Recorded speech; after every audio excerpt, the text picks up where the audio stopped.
Welcome to our podcast series on the Nazareth Building, a 60-bed residential aged care home, an extension of Holy Family Services aged care, designed as a place for hospitality, love and acceptance.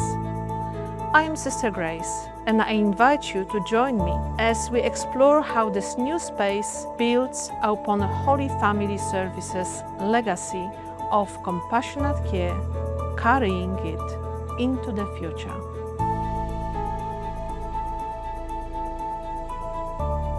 Well, Alasdair, welcome. You are the first one on our brand new series of videos, podcasts on Nazareth Building. Before we will actually ask you to tell everyone what is Nazareth Building, we need to know a little bit more about you. Who is Alasdair Croydon? Alasdair Croydon is the CEO for Holy Family Services. I've been here just over 3 years. I've been in aged care since September 2005, and I've worked operationally for a number of providers as their Chief Operating Officer. Before that, I spent 18 years in the public health system, started life as a registered nurse, but spent most of my nursing life in nursing management.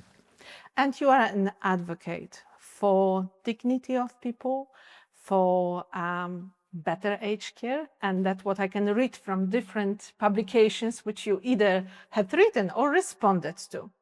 Well, we are very lucky that Sisters of the Holy Family of Nazareth in the sponsored Ministry of Holy Family Services have you at this time of the history here at Holy Family Services. Thank you for being here.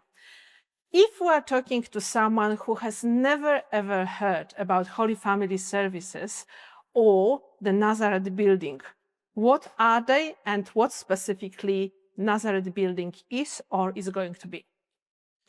Okay. Holy Family Services is in some way indicative or typical of a lot of standalone aged care facilities that were started by various religious congregations. 20 years ago, there was a large number of them. Now their numbers are fewer and fewer because this is a financially difficult business. The Nazareth Building is different. It's different because in some ways it represents what a lot of people in the industry have talked about forever. In Europe, particularly in Holland, there is what's called the Hogeweyk model, which is a community-based care. And lots of Australian providers have talked about that model, about applying it, but it is a different financial, operational and social circumstance. And so by and large, that model is very difficult to apply, particularly in highly populated areas where there isn't the space. But the Nazareth Building is probably a good built example of the principles or the ideas behind the Hogeweyk model, and that is creating a small community. The Nazareth Building is separated into 4 houses of 15, which is, close to the optimal numbers that lots of researchers have suggested are better for communication and for people living together. The numbers aren't too big and neither are they too small. And the houses are all space dedicated to residents. Providers often, when they build buildings, dedicate space to staff. They dedicate lots of space to supportive functions. Some of them have built them so they're in the back of house per se. I worked for a provider, Scalabrini, who did that at one of their buildings. But this building is more built like a home. It will never be a home because it's far too big for that. Yeah. But it follows the principles of home. So each of the four wings has been designed with the kitchen and the lounge, the social space, as the hub, because in our own homes, the kitchen, dining room, lounge room now are often one big space. It's the same in this building. It's where people congregate. And so staff and residents can be doing different things, but still interact and communicate with each other. The other significant point about the building and the four houses is that the paths of travel for resident are as short as we can make them. You know, the design principles and guidelines say less than 20 to 25 metres is ideal. And in our building, that is true. No resident has to walk more than about 20 metres from their room to the kitchen, a lounge or a social space. And so, you know, that's a very significant point of difference. And the other thing about that building is, while it is 2 rooms wide and has wide traffic corridors, it is an open building. It has a significantly large courtyard, and the way the building faces, each of the 4 houses will change during a day depending on the time of day and the time of year, which is what we all look for. We all look for that closeness or an association. We want to feel the impact of the change of the seasons on us, and this building will allow for that. Thank you so much for building this bigger picture. And I must say that, the plan for the whole podcast is to really break it open and talk a little bit more about the outdoor space, the space for the food and nutrition, all of those aspects of it. What I want to share with people in this first talk, it's also a little bit more of a background. And what I mean by this is that when you walked in to this facility, Holy Family Services, and when you took on board your vision on what Nazareth Building will be all about, I think you thought more than function. You thought about something what will be of significance into the future. What did you have in mind when you got engaged in building Nazareth Building? The first thought I had when I saw the original design and approved plans was it was a building like plenty of others I've been involved with, worked in and seen, and it was built to be function and form first, not a building designed for people to live in. And so the point of the exercise was to look at what we had and how could we change it to what we wanted. More importantly, how could we change it so that the residents could optimize the life they have while living in a building that was, and always will be, not their home. Yeah. Aged care will always be institutional because it is. That's the nature of it. You know, there are controls and there are processes and there are rules and there's legislation we all follow, and they impact on what we do it, how we do it, and why we do it.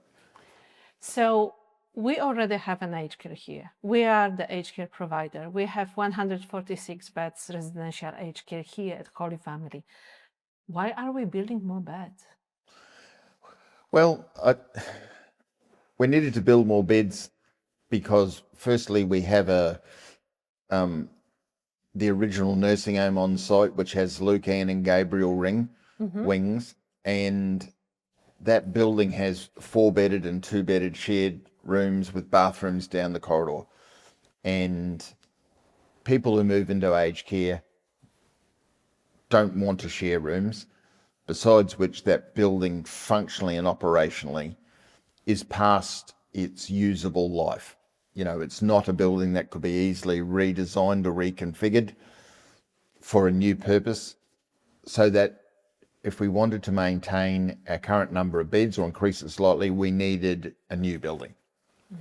We had grass space at the front where that was a good fit, and in some ways it was an obvious choice because it put reception and the administration in the centre of aged care, whereas in some ways now it is not. You know, we have multiple after hours entries and reception is far from, you know, at least half of it. The other thing we wanted to do was, you know, give the organisation and the congregation who own the company longevity and sustainability, which means you have to be competitive. You have to be able to attract people to come and live with you. And so, you know, we really had no choice than to build a new building in some way, shape or form. And the most important thing was to get it done in a way that meet the needs of the resident and help the staff care for the resident. Because in this business, there are only two decisions you ever have to make, or two questions you ever have to ask when you are considering doing anything, be it policy, processes, systems, people. And the first question to be asked is always, how will this change in process or improvement make a resident's life better? And then the next question to be asked is, how will this help the staff to make a resident's life better? And if the answer to both of those questions is it won't, then you shouldn't be doing what it is you're considering. Whereas if you apply those questions to the Nazareth Building, the answer is resounding yes, for multiple reasons about why the resident's life will be better and why the staff's life will be better. So why? Why? Part of it is, to be honest, ego-driven. I've been in this business 20 years and I've been involved in construction and commissioning of buildings before. And in some ways, I've been the dissenting voice, and buildings have been built on my watch that I really didn't like because they continued the same built environment and operational ethos. That's not to say they weren't well constructed, good buildings, because they were, but the buildings could have done more. And, you know, this is my last gig in aged care. And so I figured I can influence and control what is built, because if we do it well, you know, to quote Kevin Costner in The Field of Dreams, if you build it, they will come. And it's not just about the building, it's about the culture and the changed way that building will operate that will also attract people. And ultimately, a building that attracts people will attract staff with the right culture and approach you want.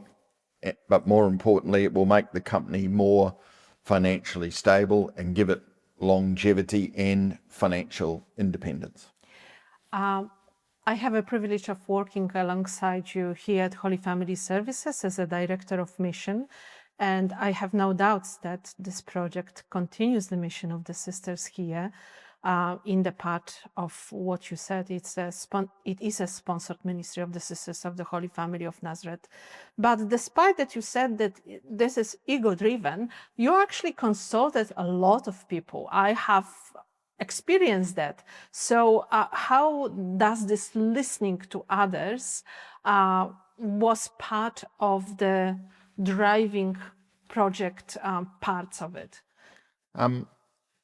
I generally know what I want. Yeah. And I'm a person who usually knows the answer to a question before I ask it.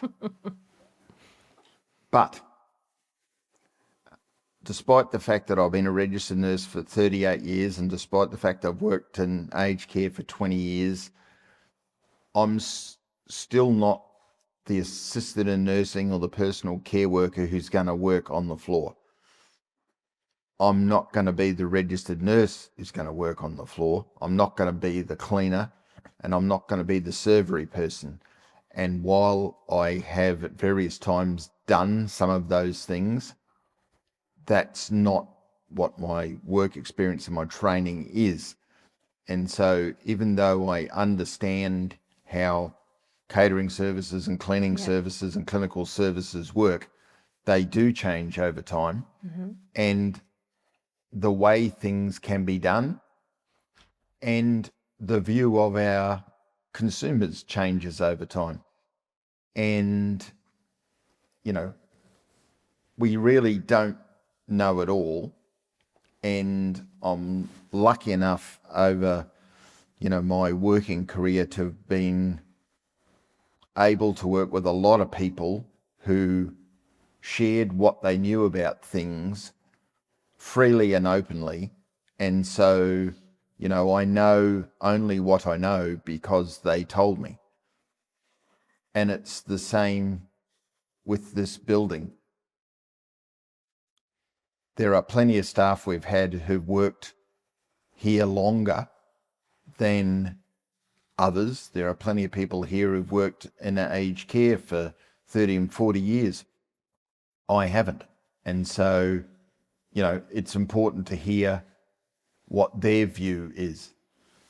You know, for example, if you choose colours, I'm a person who by default will tend to choose blue or grey because they are my favourite colours. But that doesn't make them the right colour in every circumstance. And if you look at our four houses and the colour schemes of the vinyls, you will see, you know, some quite vivid oranges and greens. And no, they're not a colour I would have chosen, but they are the right colours for that environment. And so that's why, you know, those conversations needed to be had. I might add into it one more thing, which I believe in, that you engaging other people create also the sense of ownership of the new building by other people.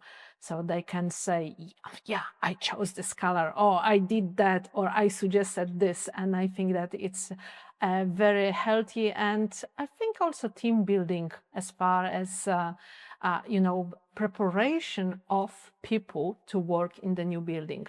Would staff that will work there need to change their mind of working when they will be in the new building, or is it as business as usual and working the same way? No, I think that they will have to change some of the ways they think about their work. Firstly, you know, the houses are a lot smaller. And so while the lounge space and the dining room spaces are quite large for 15 residents, they are far smaller, for example, than the lounge and the social space in Joseph Wing where there's 35 residents. And so, yes, the staff will have to change the way they think about it and the way they will work. And it's really, in some ways, a social thing. Because when you've got 35 individuals, you may often end up with 4 or 5 groups or cohorts in amongst the 35. But when you've got 15, that's probably not going to happen. And in fact, what you want to do is try and encourage them to be a group of 15 to share things together. Yeah. There will always be people who don't want to participate in group stuff or, you know, come out and spend time with others socially. And this building will allow that because it has enough private space for that to happen as well. I think the biggest shock for the staff is going to be the whole catering piece. Right. Because historically we've had serveries that had doors and gates on them when we kept residents out and relatives, whereas now we have a kitchen, and it is not a closed off kitchen, it's an open kitchen. Yeah. And the food service model has been designed to continue the model we have in some ways, cook fresh on site, but those kitchens were also built so that the residents, either with the staff or with their families, can use the stove, use the cooktop, and cook something that they would have cooked for themselves at home. So we're not keeping them out. We want them to use that space. And I think that's going to be a big leap for all of us, because the first thing that's going to come to mind is, oh my God, the residents are going to get burnt, or the residents are going to cut themselves, etc. That's okay. It happens in their own home. It happens to you and I. That's right. Because that's what happens when you get involved in food preparation. Mm-hmm. And that's okay, as long as we manage the risks. There are always going to be risks. Yes. We just have to manage them. That's all. Absolutely. We're planning to talk a little bit more about those places, how and where the food will be shared with Nick and Liz, our constructive dialogue architects. So when I look at your day, these days, 9 months advance in the project, I see that you spend a lot of time still with architects, with builders, and other people who are involved in the project. Where are you so far? Where are your hopes? Would they finish on time? When would we see the final product? I didn't expect that I would still have some of the involvement that I have, and that's both a function of necessity and choice. The way construction is, that building has over 3,500 drawings and plans, and sometimes things have had to be moved. And in a building like that, when you move one thing, say ventilation, then you have to have a discussion with the electrical engineer, the structural engineer, the mechanical engineer. And so there's always a knock-on effect, and some things in that building we've had to change structurally over time because engineers have changed their mind about things. So, Yeah. you know, we've got about $3.5 million worth of variations in that building that have come about because the engineers have required it, and it needs approval. Some of it has been, you know, we started, for example, with the choice of tiles, and we thought they looked okay, and they were $20 a square metre. Mm-hmm. And when we've looked at them properly, they weren't okay. Right. And so we've had to change tiles. They cost more money. And we've done similar things with lighting, for example. Mm-hmm. We even set out where lights should go in all of our bathrooms and bedrooms. And once the demonstration or sample room was built and we saw it in real life, we realised, hold on, there's some things we need to change. We changed some light fittings. We changed some positions of lights. We increased heights of desks. So we did a number of things along the way that when we started, we thought, we've made our decision, this we find, nothing will change. And that's not true. And also, you know, in the last few months in particular, there are some products that have become unavailable, or the wait time for them because of the war in the Middle East means we've had to make alternative choices. And it's also true that, you know, we've upsold or upscaled some of the fittings and fixtures we chose originally. Like if you go into the bathrooms, we've installed Nero products. They are a very high-end, glamorous looking fittings. They cost a lot of money, but, you know, worth it in terms of how they look and how they operate. Because ultimately, this is a building that has to be sold to 60 people and their families. Absolutely. And, you know, as I listen to you, I reflect on my own parents who are still alive and back in Poland who are struggling with aging, you know. And I think about how I would love them to be able to access the place that we are going to build with all the love, care, and functionality that we are going to offer. However, my question is really not about technical function of the place.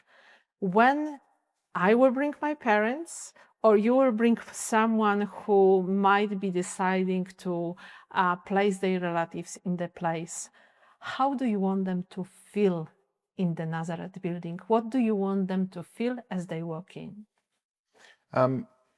Actually, before they walk in, because one of the changes we've made, significant changes, was to the outside of the building. Originally, the road that existed that was going to be reinstituted in front of the building, we've now decided that's not going to happen. In fact, the road will be almost 12 metres away from the front of the building, and in front of the building will be lawns, trees and gardens. And so I want them to think before they go in the building, that they come up to the building, firstly, that it looks like a big house. And secondly, that in some ways it looks like several houses, because when you stand in front of the building, it has three distinct looks to it in three different parts. So the first corner part, close to the Queen of Poland convent, looks a bit like a normal residential apartment block that you would see with verandas. The 8 residence rooms in the middle look like terraces that you would expect to see in Newtown or Surrey Hills, built at the turn of the century. And the last part, where the communication hub in the coffee shop, has quite a industrial commercial look, and the colouring is meant to reflect and pay homage to the church, which is and will always be the most predominant building on this site. And the thing that I hope for is they go into the building, that they see that the Nazareth Building and the church have a relationship. Right. Not only does in some ways the Nazareth Building face the church, but it mimics some of the materials used in it. And I'm hopeful that the sense of quiet that this building will bring will mimic the sense of quiet and solitude that people probably do feel when they go into our church. So the building has a lot of acoustic treatment in it. It's designed to bring in light and colour, but not a lot of noise. And so I'm hopeful that when people go into that building, they will think to themselves, oh, I am coming home. And when they go to the first floor and choose which wing they're going into, the door to the wing is like a big door you see in a common houses being built now. And so that when they come to the door, it will feel to them like, okay, this is home. This is the door to a home where my parents may already live, or my auntie, or a home where I can bring my mum and dad. This is already beautiful. And as you spoke, I was recalling in my mind all the rendered photos and also the way how the building is shaping up now. We will be sharing all of those on our social media and on our website, so we invite everyone to look into it. I will never forget the day when you were actually applying for a job here, when we spoke, and you used the word legacy quite a lot of time, that this is your intention to leave some legacy behind. Do you think that the Nazareth building is part of that legacy? Yes, it's in some ways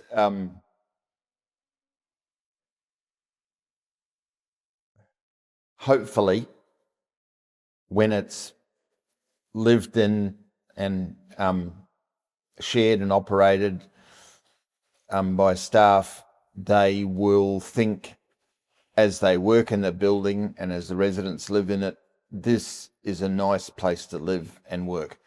And so that's a legacy that I would like to leave in some ways for the industry, because I think often we don't get that bit right. And more importantly, it's a legacy for the congregation. Yeah. You know, it is in some ways almost the last piece of the puzzle for this site. Yeah. You know, the sisters have been here a long time, and in some ways this building will shape their future. It will ensure that they have a future, yeah, operationally and financially, and as a presence, you know, here at Marion. And but more importantly, that building, the way it's lived in and felt by the people who live in it, it will remind them that the congregation of the Sisters of the Holy Family of Nazareth are here. We are still here. The reality is the numbers of sisters over time will fall. We've had 3 recent admissions, that's right, from your congregation, and that will only increase.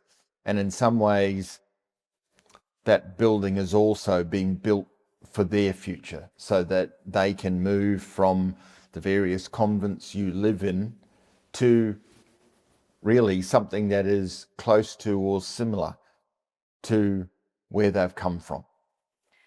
I know, because you shared this openly on many occasions, that you are not exactly the person who believes in God, but I thank God for bringing you here. And on behalf of the Sisters of the Holy Family of Nazareth, I also would like to say thank you for everything what you have said and what you have done, because I couldn't agree with you more. This place, it's not for today, it's for the future as well. So we will bring you back to our podcast chatting in the future. In the next 2 episodes, we will talk with the architects, then we will bring someone else, but you will be back when we will be closer to the final date of opening. For today, thank you so much, Alasdair. It's been my pleasure. Thank you. Thank you for joining us as we build a future of dignity and care. The Nazareth Building, an extension of Holy Family Services Aged Care, continues our shared commitment to those we serve. To see our progress or learn more about the 60-bed Nazareth home opening in 2026, visit holyfamilyservices.com.au, our future. We look forward to sharing more of this journey with you. We care about the same people you do.